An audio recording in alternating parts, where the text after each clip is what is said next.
California, February 1978. Winter had settled quietly in the mountains north of Sacramento, where pine forests stretched, trails were covered with ice, and daylight was as short as a breath. The Yuba Hills looked harmless, but after that, they were called man-eating land. 5 men left Chico on Friday afternoon, February 24. They were friends, all between the ages of 23 and 32, all somewhat mentally handicapped, but independent, cheerful, and close-knit. They called themselves the Boys. Gary, Jackie, Ted, Bill, and Jack. 5 ordinary names, 5 ordinary faces. 5 men who loved sports, loved laughter, loved their small freedoms. Jack's white Mercury Montego drove them to Chico to watch an amateur basketball game. It was cold but not raining. The sky was deep black. The headlights were streaking down Highway 99. After the game, they stopped at a gas station to buy food, then started home to Marysville. Around 10 p.m., they disappeared. The next day, the family began to worry. They did not return home. No one answered their phones. On Sunday, a mountain patrolman found the white Mercury stranded on a snowy road more than 70 miles off the main road. The doors were open. No one was in the car. The food, maps, and game tickets were intact. The gas tank was more than half full. The engine was still warm when it was found. No signs of attack, no signs of a struggle, no blood, no disturbance. But the 5 men gone. The area was in the Plumas Mountains, a place where winter traps with silence. The mountain roads were winding, lined with pine forests and deep snowdrifts, and the nighttime temperatures dropped below freezing. How did they get lost there? No one knew. None of them had any reason to go that far. The car was at an altitude of nearly 4,000 feet, a place where, in winter, only hunters or patrolmen would dare set foot. The search began. Dozens of police, dogs, and helicopters swept through the woods. But the snow fell heavily, and in a few hours, their tracks were gone. No one saw them again outside the store in Chico. As time went on, the story became more and more absurd. 5 men, smart enough to take care of themselves, suddenly abandoned their car and walked into the woods in the middle of the cold night, and none of them returned. For 3 months, the area was silent. Then, in June, when the snow melted, a group of campers noticed a strange odor near the old ranger station 20 miles from where the car had been found. It was Manzanita Cabin, a small Forest Service shack. Inside, the sight silenced the rescue team.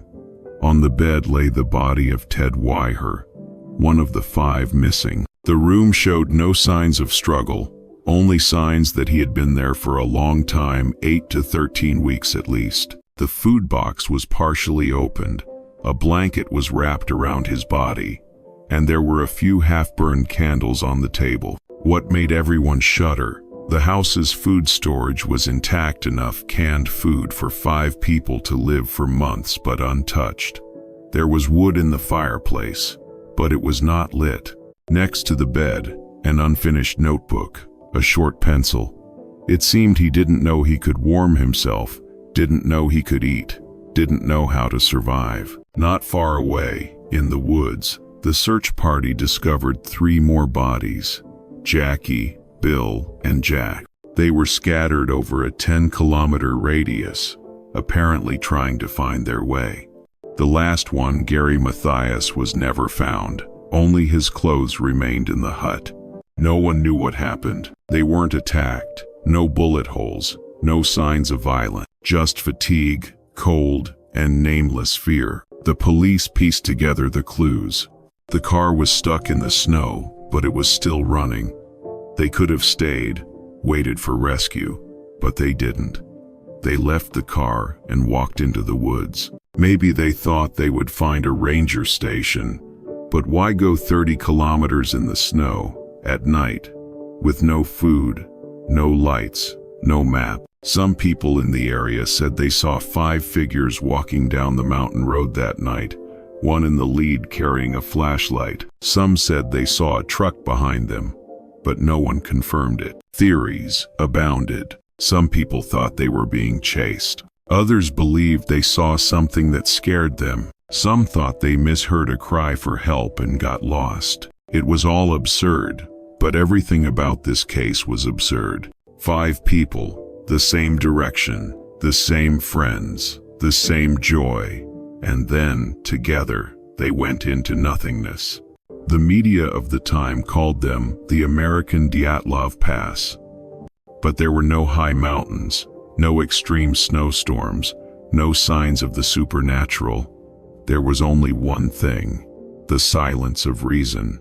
When people analyzed the files, there was a detail that made the entire investigation team silent. Ted Weiher, the dead man in the cabin, was the most disciplined of the group, always looking after his friends.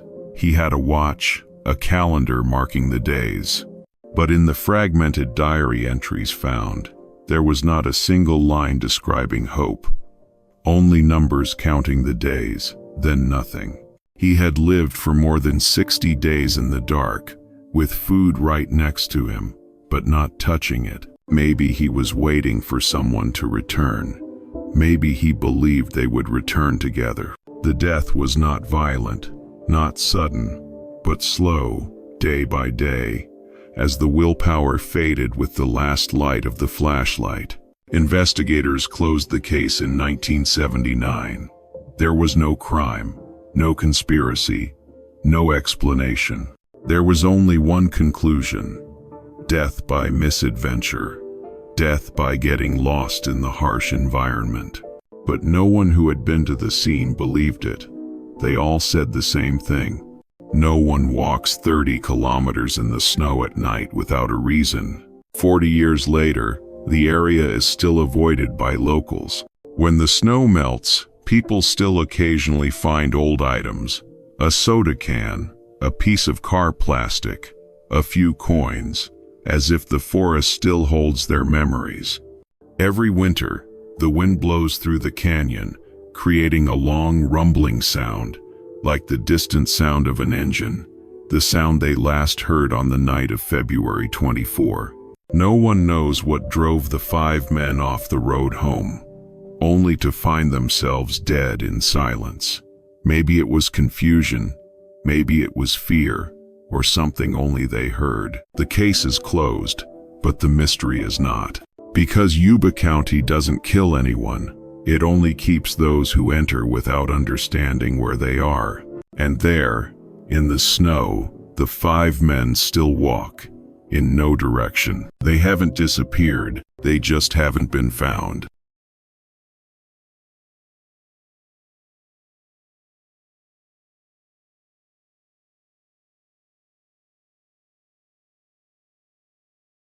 Finland, June 1960. The sky over Espoo was still light, though the clock had already struck midnight. The northern sun had not set, but had just leaned back behind the pines, leaving a silvery streak of light on Lake Bodom. The water was as smooth as a mirror, reflecting the ashen sky and the chill that seeped into the damp earth. The smell of grass, wet wood, and metal in the air combined to create a very special scent, the scent of silence. On the southern shore, a small tent had been pitched between 2 trees. 4 teenagers, 2 boys, 2 girls, had chosen this place to camp for the night. Mela, Anja, Seppo, and Nils. They had brought sleeping bags, bread, a small radio, and a bottle of soda. Ordinary things, enough for a peaceful night. In the afternoon, they swam in the lake, lit a fire, and laughed loudly.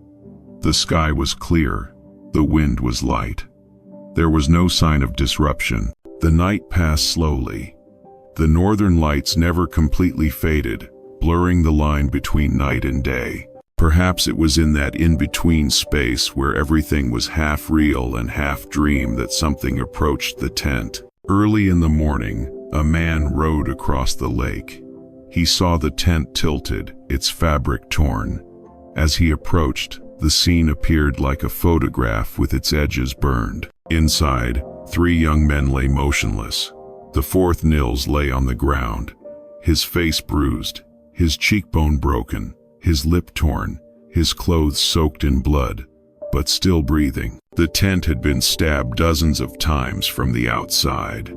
There was no sign of anyone unlocking it, no call. Just steady, sharp, cold, silent stabs. The police arrived when the morning mist still covered the forest.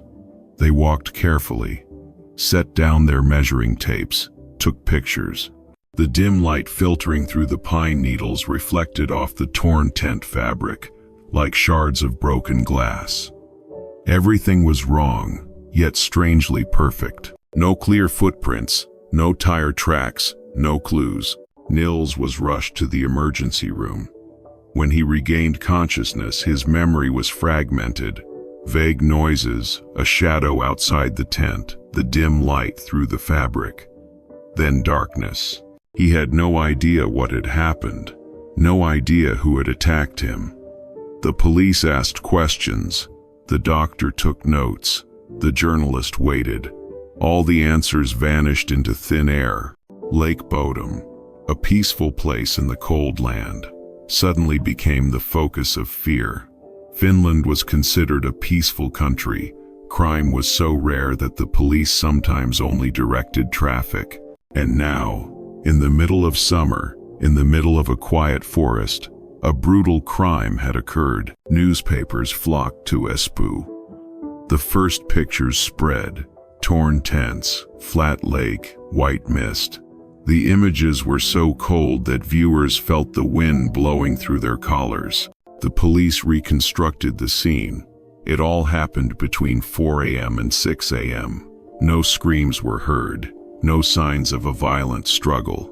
Only a few small scratches on the victim's hands, like a last-ditch instinct. No theft. Wallet, watch, clothes were intact. No rape, no recorded conflict. Nothing, except 3 deaths and 1 survivor with a half-broken memory. People began to fear the lake.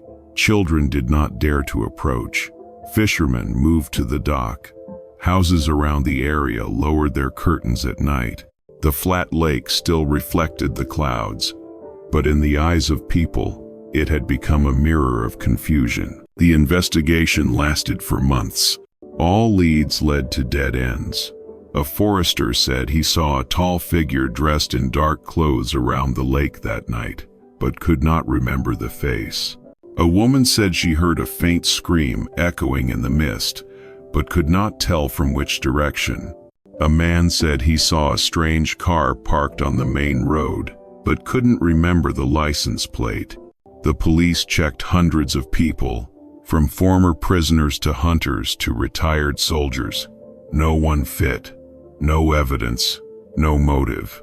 The case became an open wound for the nation. People talked, the press embellished, but the more they talked, the more the truth retreated. Chief Espoo wrote in his diary, "This is more than a case. It is a lesson in the limits of human knowledge." Time passed. Nils grew up, lived quietly. The memory of that night remained only in fragments. Every time he closed his eyes, he could still hear the sound of tearing fabric, the smell of wet grass, and the cold air rising from the ground. In 1961, the case was officially closed. No killer, no conclusion. Lake Bodom returned to normal. The water was still flat, the sky was still bright, and people gradually forgot. But forgetting is just how memory protects itself. More than 40 years passed. In 2004, modern DNA technology allowed the police to reopen the case. Blood samples, hair samples, tent cloth, shoes, all were taken out of storage. The analyzer ran overnight. The genetic characters appeared on the screen, and the results stunned Finland. Traces of blood and DNA at the scene matched. Nils Gustafsson himself, The sole survivor now became a suspect. According to the new theory, that night, amid alcohol and arguments, Nils attacked his friends, then self-inflicted injuries to disguise the scene. But the injuries were too severe. A broken jaw, widespread bruising, hours of unconsciousness, to be easily caused by anyone. No murder weapon was found. No conclusive evidence. The trial opened in 2005. Nils, silver-haired, silent, sat under the white lights. The court declared him innocent. The case was closed. The truth flowed. Now, Lake Bodom is as peaceful as if nothing had happened. Every summer, the water reflects the silver sky. Children camp. Adults row boats, laugh, sing. Only a small stone stands on the shore, engraved with the names of the 3 dead. Locals say that, on June nights, a faint streak of light can sometimes be seen moving across the water, like a stray flashlight. Some say it is a reflection of the moon. Some say it is a memory. Psychologists and criminologists later looked back on the case and called it the Finnish enigma. A pure mystery, no supernatural element, no conspiracy, only the limits of perception. They liken Bodom to a natural experiment. Put people in an empty space, take away all evidence, and see if human knowledge can stand the silence. A Finnish writer once wrote, "Lake Bodom contains no water. It contains the memories of those who have looked at it for too long." It is said that in the early morning, if you stand long enough on the western shore, you will see a thin mist curling into a human shape, then disappearing when the sun rises. No one is afraid, no one believes. They just stand and watch, as if looking at the very part of their memory that they dare not open. In the Helsinki Police Museum, the canvas tent is placed in a glass case. The tears through the white fabric, under the light, look like constellations in the sky. There is no long caption, just a small line. Lake Bodom, the 6th of May 1960, case unsolved. Viewers often stand for a long time, not speaking, because the case does not need to be told, it just needs to be seen. The horror of Bodom does not come from blood or violence. It comes from the perfect balance between the known and the unknown. 4 people go to bed on a bright night, 3 dead, 1 alive, no explanation. It all makes sense if we believe that human reason can crack in a moment, in nature too quiet, in a country too peaceful. The survivor may be the criminal, or the victim, or both. But sometimes, the scary thing is not the crime. It is never being sure what really happened. Because this world, despite technology, science, laws, still has places where reason cannot reach. And Lake Bodom is one of them, a mirror of human blindness. When the wind blows, the water ripples into thousands of small circles, then dissolves. Each circle is like a fleeting memory, real, but not for long. Perhaps the Bodom case does not need to be explained. It exists to remind us that every truth has its own darkness, and when we look into that darkness for too long, we will see ourselves in it. Lake Bodom does not kill people. It only holds them, along with the truth that humanity cannot bear.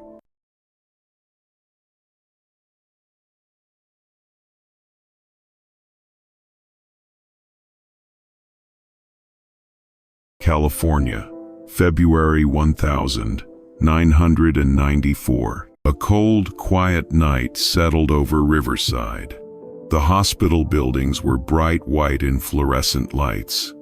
The air in the emergency room was thick with the smell of antiseptic, metal, and electricity.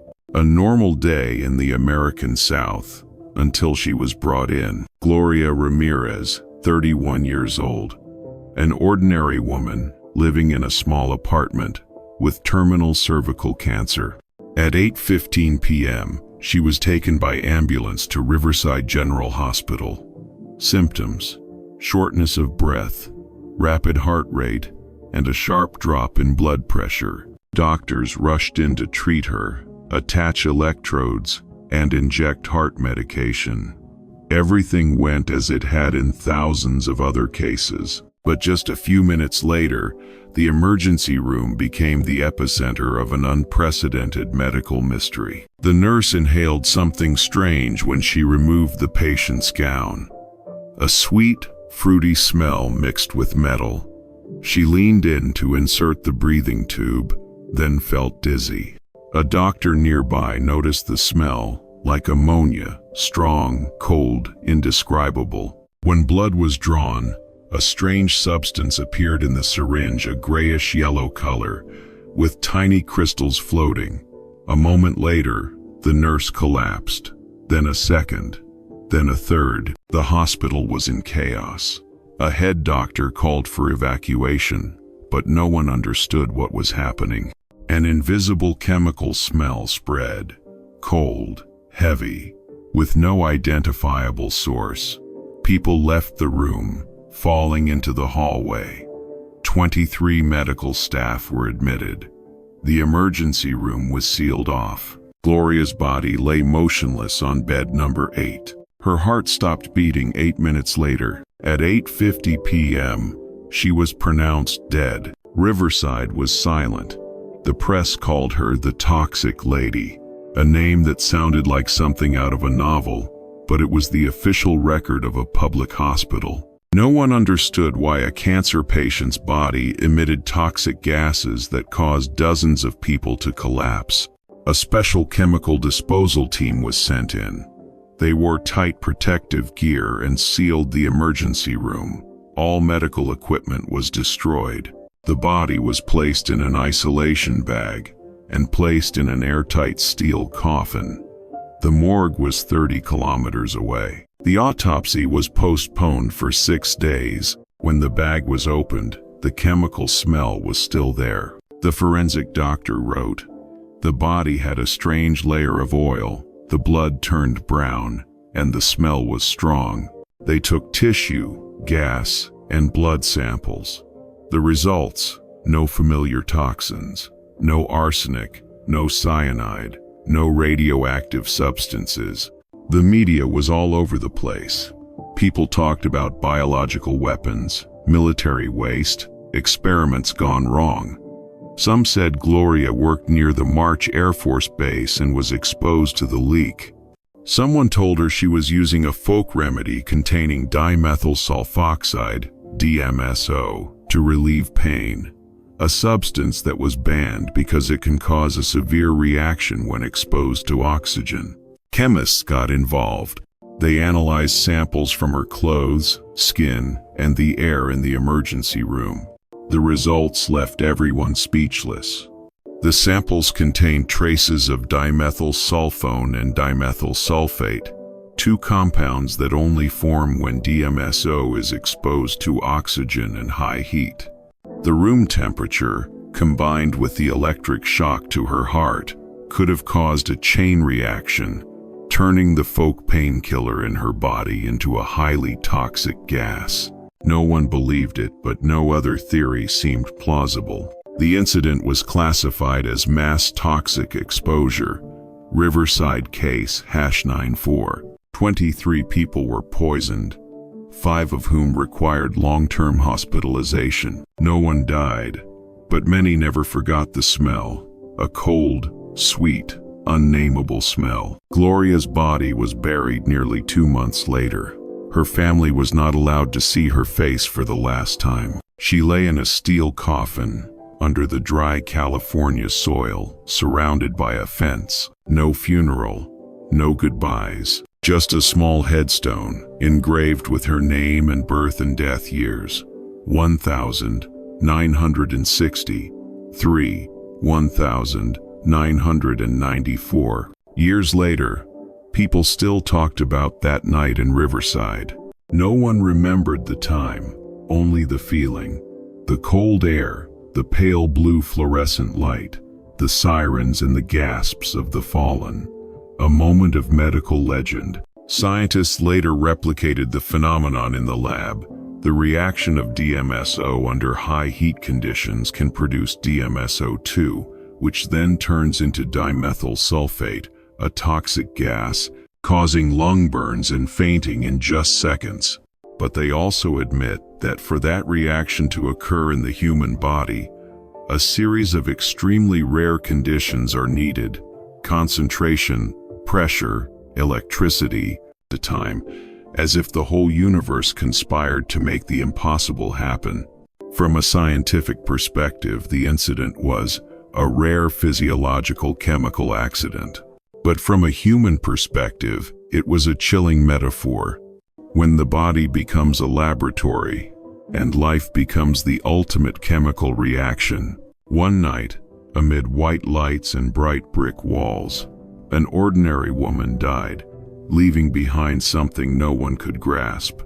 An invisible, transparent mystery floating in the air. Riverside Hospital was cleaned after 48 hours. All traces were destroyed, but the smell, or rather, the memory of the smell, lingered. Nurses say that months later, they still caught a glimpse of that sweet metallic scent when they turned on the ventilator.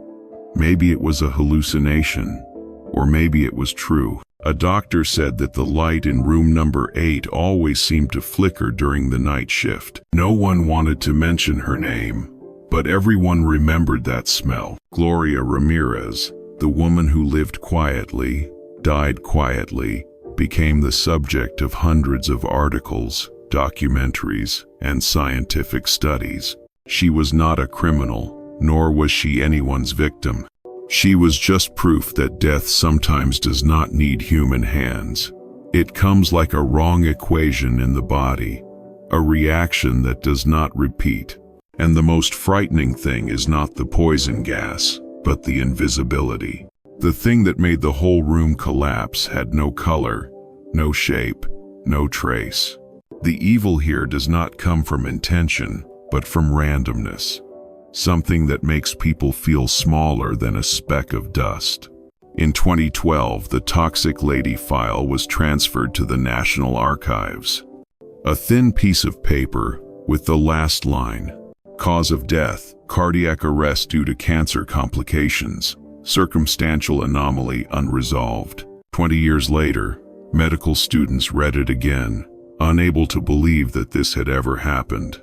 But it had, and it was still not fully explained. There were nights in Riverside Hospital when the hallways were empty, and the night staff occasionally smelled a fruity scent, very faint, very brief.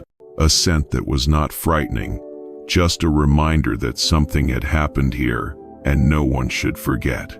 In the world of medicine and science, the Toxic Lady case was like a fold in reality, where all the rules were bent for a few minutes.